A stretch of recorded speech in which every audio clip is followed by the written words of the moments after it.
Hello everyone, आज हम complete करने वाले हैं क्लास 10 का जियोग्राफी चैप्टर 5 जो कि है मिनरल्स एंड एनर्जी रिसोर्सेज। हमारा चैप्टर स्टार्ट होता है इंट्रोडक्शन से। तो मिनरल्स का हमारे डेली लाइफ में बहुत ज़्यादा यूज होता है। लगभग हम जितने भी चीज़ों को यूज करते हैं वह सारे मिनरल से ही बनते हैं। आपके छोटे पिन से लेके बड़े बड़े बिल्डिंग तक और बड़े बड़े शिप, ये सारे मिनरल से ही बनते हैं। यहाँ तक कि जो आप कार देखते हैं, बस, ट्रेन, ये सारे मिनरल से ही बनते हैं। तो आखिर मिनरल्स क्या होता है? What is a minerals? Minerals is a homogeneous naturally occurring substance with a definable internal structure. तो मिनरल्स एक होमोजेनियस सबस्टांस है, यानी उसमें कोई भी मिलावट नहीं होता है, वह सिर्फ एक ही पार्टिकल से बना रहता है और ये हमें नेचर से मिलता है और इसका एक डिफाइनेबल इंटरनल स्ट्रक्चर होता है। अब ये जो मिनरल्स होता है, ये मिनरल्स सारे एक जैसे नहीं होते हैं, ये सारे मिनरल्स अलग अलग होते हैं। कोई हार्ड होता है, कोई सॉफ्ट है। अब ये मिनरल्स कहाँ पे मौजूद हैं? ये जो मिनरल्स होते हैं ये हमें ओर में मिलते हैं। ओर क्या है? तो ओर एक मिनरल्स का इम्प्योरिटीज़ है और इस इम्प्योरिटीज़ को हटा के हमें मिनरल्स निकाला जाता है। तो जो मिनरल्स होते हैं वो किस फॉर्म में पाए जाते हैं और कहाँ पे पाए जाते हैं? मिनरल्स इन 5 फॉर्म में पाए जाते हैं। पहला, जब इग्नियस और मेटामॉर्फिक रॉक का क्रेक होता है, फॉल्ट्स होता है या फिर ज्वाइंट होता है। जो क्रेक होते हैं, फॉल्ट्स होते हैं, कुछ बड़े होते हैं और कुछ छोटे होते हैं। जो बड़े होते हैं उनको लोड्स बोला जाता है और जो छोटे होते हैं उनको वेन्स बोला जाता है। यानी मिनरल्स, बहुत सारे मिनरल्स वेन्स और लोड्स में पाए जाते हैं। जो वेन्स और लोड्स में पाए जाते हैं वह है टीन, कॉपर, जिंक और लीड। ये सारे मिनरल्स हमें वेन्स और लोड्स से मिलते हैं। दूसरा फॉर्मेशन है, बहुत सारे मिनरल्स हमें सेडिमेंट्री रॉक्स के बेड्स और लेयर से मिलते हैं। यहाँ पे ज़्यादा मिनरल्स कोयल और आयरन ओर मिलता है। और भी बहुत सारे मिनरल्स मिलते हैं जैसे जिप्सम, पोटाश साल्ट और सोडियम साल्ट।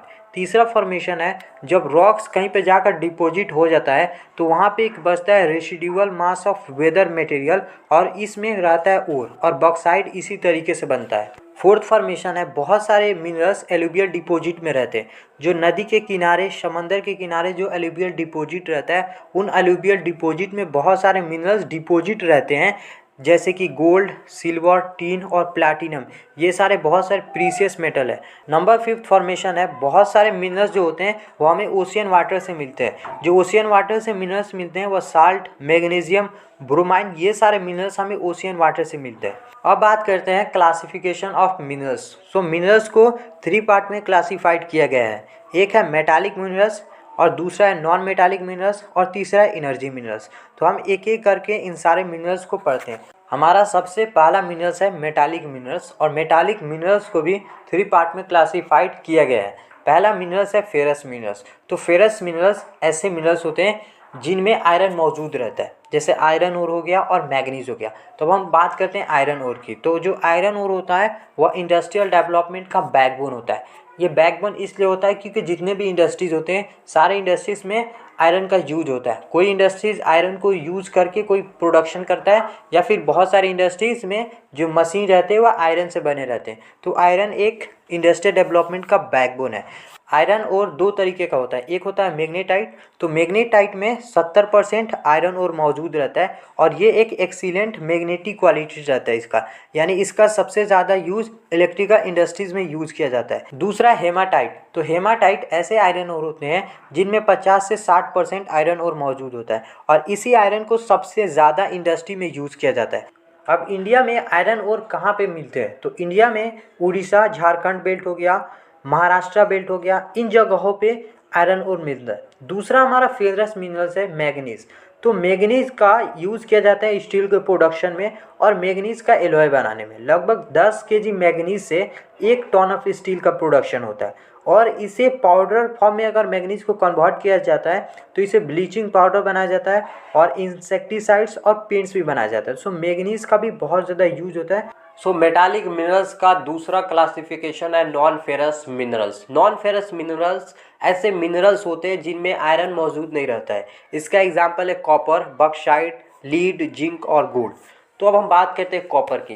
कॉपर का रिजर्व और प्रोडक्शन इंडिया में काफ़ी कम है। इंडिया में काफ़ी इसका यूज़ होता है लेकिन इसका रिजर्व और कॉपर का प्रोडक्शन इंडिया में काफ़ी कम होता है। इसका बहुत ज़्यादा यूज़ इसलिए होता है क्योंकि कॉपर जो होता है वो मेलिएबल होता है, डक्टाइल होता है, गुड कंडक्टर होता है हीट का और इलेक्ट्रिसिटी का। इसलिए कॉपर को ज़्यादा इलेक्ट्रॉनिक्स और केमिकल इंडस्ट्रीज़ में इसे यूज़ किया जाता है। कॉपर जो है ना बालाघाट माइंस जो मध्य प्रदेश में है, खेतरी माइंस जो राजस्थान में है, और जो सिंहभूम डिस्ट्रिक्ट झारखंड में है, वहाँ पे कॉपर का प्रोडक्शन होता है। हमारा दूसरा नॉन फेरस मिनरल्स है बॉक्साइट। सो बॉक्साइट बेसिकली एल्यूमिनियम का रॉ मटेरियल है। पहले बॉक्साइट को एल्यूमिनियम में कन्वर्ट किया जाता है, फिर एल्यूमिना को एल्यूमिनियम में कन्वर्ट किया जाता है, और सबसे ज़्यादा बॉक्साइट का प्रोडक्शन उड़ीसा में होता है। सो हमारा मिनरल्स का सेकेंड क्लासिफिकेशन है non metallic minerals. Non metallic minerals ऐसे मिनरल्स होते हैं जो मेटालिक नहीं होते, जिनमें मेटल का प्रॉपर्टी नहीं होता है। इसका सबसे पहला नॉन मेटालिक मिनरल्स है माइका। माइका जो है ना बहुत ज़्यादा यूज़ होता है। माइका इतना ज़्यादा, ये इसको आप थिन शीट्स में कन्वर्ट कर सकते हैं। अगर आप थाउजेंड ऑफ थिन शीट्स अगर माइका का बना दे और आप उसको लेयर बना दे, एक के ऊपर एक रख दे, तो वह 1 सेंटीमीटर कुछ सेंटीमीटर ही हाइट होता है इसका। यानी थिन शीट्स का जो प्रॉपर्टी होता है कन्वर्टिंग का बहुत ज़्यादा है। और माइका का भी यूज़ सबसे ज़्यादा इलेक्ट्रिक और इलेक्ट्रॉनिक इंडस्ट्रीज़ में होता है। इसलिए होता है क्योंकि ये जो है ना रेजिस्टेंस इसका जो होता है वह बहुत ज़्यादा होता है, और इसके पास इंसुलेटिंग प्रॉपर्टीज़ भी काफ़ी बेहतर होता है। सो अब हमारा नेक्स्ट टॉपिक है हजार्ड ऑफ माइनिंग।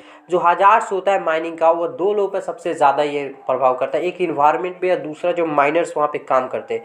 जो माइनर्स काम करते हैं जहाँ से जो माइनिंग होता है वहाँ से डस्ट और नॉक्सियस फ्यूम्स निकलते हैं। उन फ्यूम्स को, ये डस्ट को, ये जो माइनर्स होते हैं वह इनहेल करते, तो इन्हें ये पल्मोनरी डिजीज़ हो जाता है। पल्मोनरी डिजीज़ यानी जो लंग्स डिजीज़ होता है, सांस लेने में जो दिक्कत होती है, उस चीज़ को पल्मोनरी डिजीज बोला जाता है। जो रैट होल माइनिंग होता है, तो उस रैट होल माइनिंग में जो उसका रूट्स होता है उसको कोलैप्स होने का बहुत ज़्यादा हाई चांस होता है, तो इससे वर्कर्स का जान जा सकता है। और जहाँ पे माइनिंग होता है वहाँ पे कभी आग भी लग जाता है, फ्लड भी आ जाता है, तो इससे जितने भी माइनर्स रहते हैं उनके जान को बहुत ज़्यादा खतरा रहता है।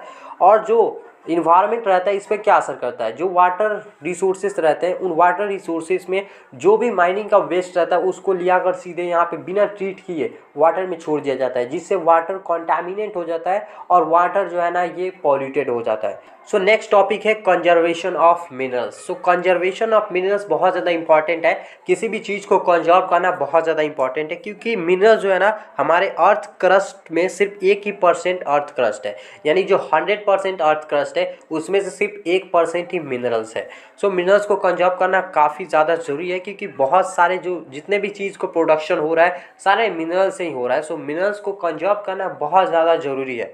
अब जो मिनरल्स होते हैं वो इतना जल्दी नहीं बनते हैं, उनको बनने में मिलियंस ऑफ ईयर्स लगते हैं। सो इनका फॉर्मेशन काफ़ी स्लो है। तो किन प्रोसेस से हम मिनरल्स को कंजर्व कर सकते हैं? जो आप मिनरल्स को यूज कर रहे हैं उसे प्लान करके यूज करें, और जो टेक्नोलॉजी है उस टेक्नोलॉजी में डेवलपमेंट की जाए, ताकि जो वेस्ट है उस वेस्ट में से भी काफ़ी वैल्यूएबल मिनरल्स को एक्सट्रैक्ट किया जाए, और जो आप यूज़ कर रहे हो उसे सस्टेनेबल मैनर में यूज़ करें, ताकि जो आप यूज कर रहे हो वह फ्यूचर से कोई कंप्रोमाइज़ ना करे और ना ही हमारा इन्वायरमेंट पे कोई असर पड़े। सो मिनरल्स को सस्टेनेबल तरीके से यूज़ करना काफ़ी ज़्यादा इंपॉर्टेंट है।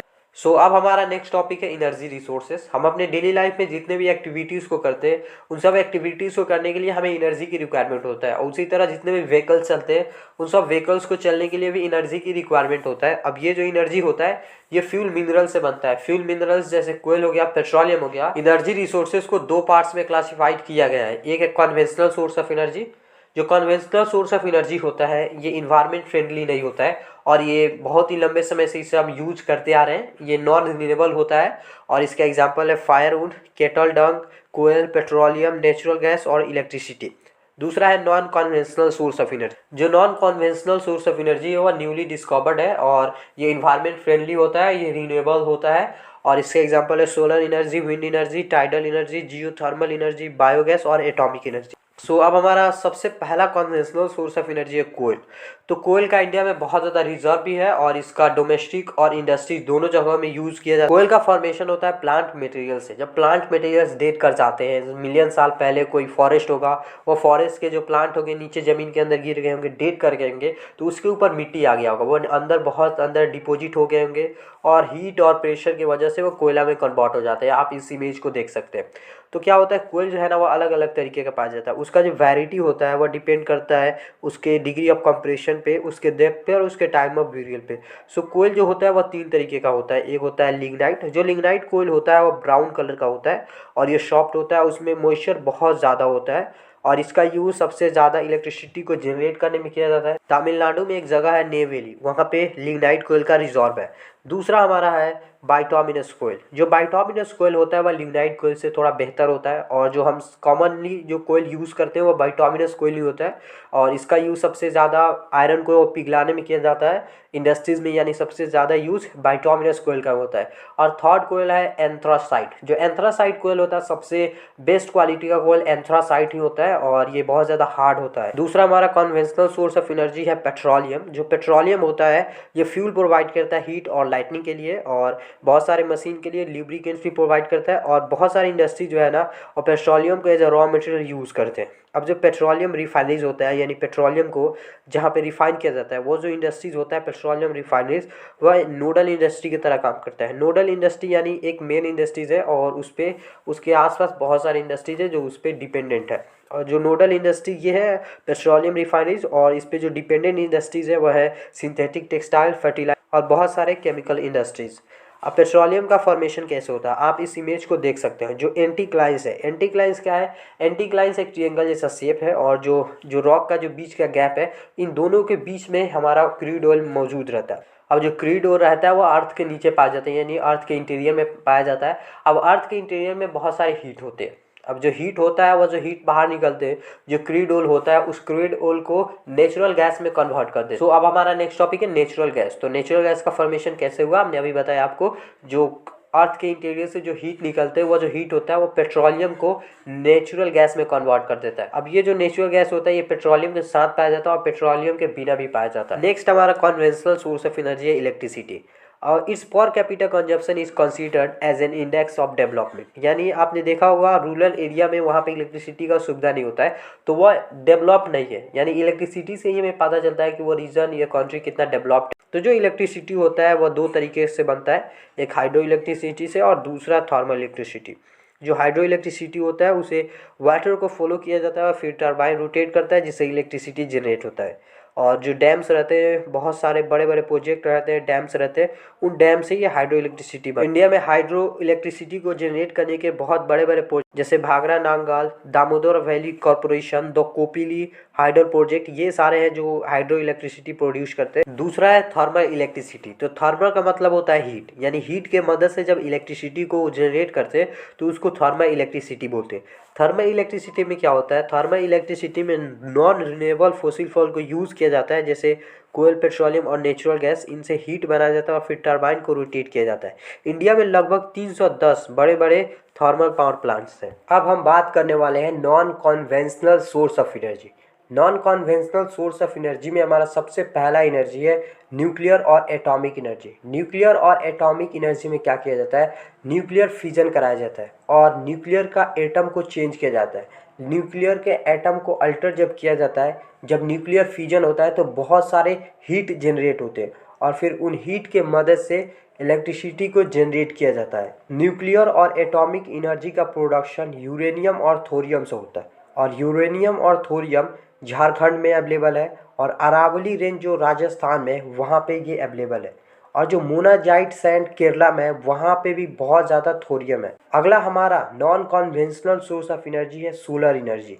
सोलर एनर्जी में क्या होता है? जो सनलाइट होता है उस सनलाइट को डायरेक्टली इलेक्ट्रिसिटी में कन्वर्ट कर दिया जाता है। जो सोलर पैनल होता है उस सोलर पैनल के ऊपर एक फोटोवोल्टाइक टेक्नोलॉजी होता है जो डायरेक्टली सनलाइट को इलेक्ट्रिसिटी में कन्वर्ट कर देता है। अब ये सोलर एनर्जी सबसे ज़्यादा पॉपुलर हो रहा है गाँव में, और इंडिया के अलग अलग पार्ट्स में, अलग अलग गांव में बड़े बड़े सोलर पावर प्लांट्स लगाए जा रहे हैं, ताकि गांव में बहुत सारे लोग जो लकड़ियों को यूज़ करते हैं और जो केटल डम को यूज़ करते हैं उसे यूज़ ना करें, और हमारा इन्वायरमेंट सेफ रहे, हमारा इन्वायरमेंट पॉल्यूट ना हो, और एग्रीकल्चर में इन केटल डम को हम मेन्यूर की तरह यूज़ कर सकते हैं, तो हम इसे एग्रीकल्चर में यूज करें। अगला हमारा सोर्स ऑफ एनर्जी है विंड पावर। जो विंड पावर चलता है उस विंड पावर के मदद से भी हम इलेक्ट्रिसिटी को जनरेट कर सकते हैं।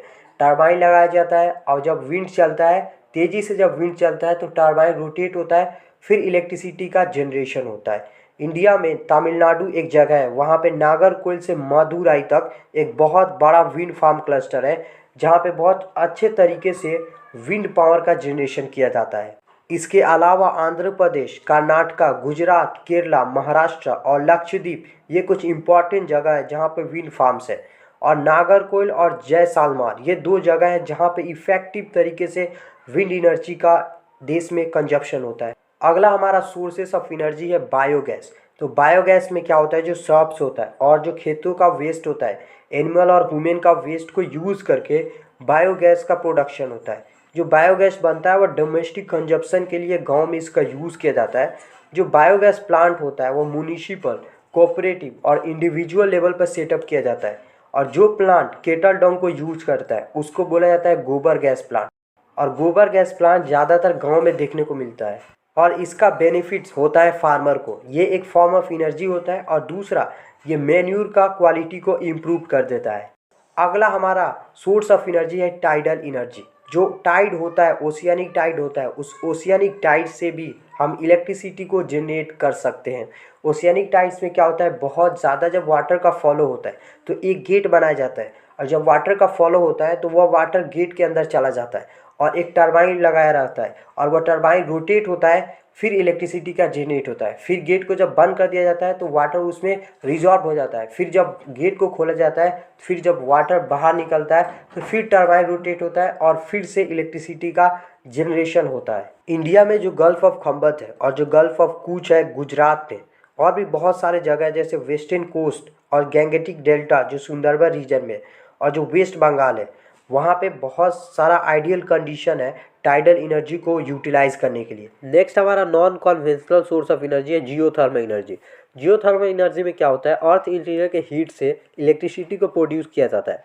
अब जो ग्राउंड वाटर रहते हैं इन सारे एरियाज़ में क्या करते हैं, जो रॉक्स रहता है वो रॉक से हीट को अब्जॉर्ब कर लेते हैं और इतना ज़्यादा हीट हो जाते हैं कि ये स्टीम में कन्वर्ट हो जाता है जब ये अर्थ के सरफेस पे आते हैं। अब इन हीट के मदद से टरबाइन को ड्राइव किया जाता है और फिर इलेक्ट्रिसिटी को जनरेट किया जाता है। इंडिया में 2 एक्सपेरिमेंटल प्रोजेक्ट लगाए गए हैं जियोथर्मल एनर्जी को निकालने के लिए। एक पार्वती वैली जो मानीकान हिमाचल प्रदेश में है, दूसरा पुगा वैली जो लद्दाख में है। इस चैप्टर का लास्ट टॉपिक है conservation of energy resources. Energy resources को कंजर्व करना काफ़ी ज़्यादा इंपॉर्टेंट है क्योंकि एनर्जी जो होता है वो बेसिक रिक्वायरमेंट होता है इकोनॉमिक डेवलपमेंट का। और जितने भी नेशनल इकोनॉमी का सेक्टर है जैसे एग्रीकल्चर हो गया, इंडस्ट्री हो गया, ट्रांसपोर्ट हो गया, कमर्शियल और डोमेस्टिक, इन सबको एनर्जी की रिक्वायरमेंट होता है एज ए इनपुट। अब हम इसको किस तरीके से कंजर्व कर सकते हैं, इसको कंजर्व करने के लिए हमें सस्टेनेबल पाथ बनाना पड़ेगा। एनर्जी डेवलपमेंट के लिए हम एनर्जी को इस तरीके से यूज़ करें कि कोई भी इन्वायरमेंट पे इसका कोई भी बुरा असर ना हो और जो भी हम यूज़ कर रहे हैं उसे फ्यूचर में कोई कंप्रोमाइज़ ना हो। यानी जो हम रिसोर्सेज यूज़ कर रहे हैं उसे इस तरीके से यूज़ करें ताकि वो फ्यूचर में भी अवेलेबल रहे। और जो हम कोयल, पेट्रोलियम, ये सारे नॉन रिन्यूएबल है इनको हम यूज़ कर रहे हैं, इनके जगह पर हमें रिन्यूएबल सोर्स ऑफ एनर्जी को यूज़ करना चाहिए जैसे सोलर एनर्जी हो गया, विंड एनर्जी, जियोथर्मल, इन सारे एनर्जी यूज करना चाहिए, तभी हम एनर्जी को कंजर्व कर सकते हैं। सो आई होप कि मैंने इस चैप्टर्स को आपको अच्छे तरीके से एक्सप्लेन कर दिया। अगर वीडियो अच्छा लगा है तो वीडियो को लाइक कर दीजिए और आगे और ऐसे ही क्लास 10 की वीडियोस को देखने के लिए आप हमारे चैनल को सब्सक्राइब कर सकते हैं।